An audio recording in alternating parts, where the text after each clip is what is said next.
আর এবার আমরা ওই আবিদুলের একটু বক্তব্য শুনে আসি, চলেন। আবিদুল কি বলে, যে সাংবাদিক চাঁদা চেয়েছে, সেও আমাদেরকে বক্তব্য দিতে, তো তার কাছে শুনি, চলেন কি বলে সে, তারও তো একটা উত্তর জানা দরকার।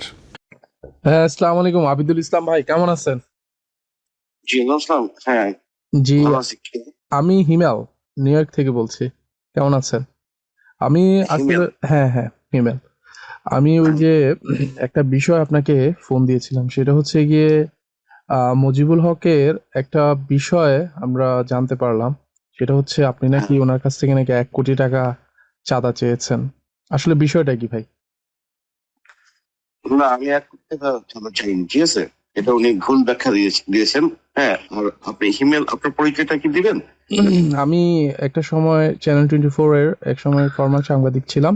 দক্ষিণ আফ্রিকায় হ্যাঁ, আমি প্রতিনিধি ছিলাম।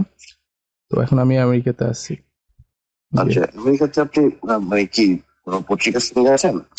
না, পত্রিকার সঙ্গে নাই, বাট আমি বিভিন্ন জায়গায়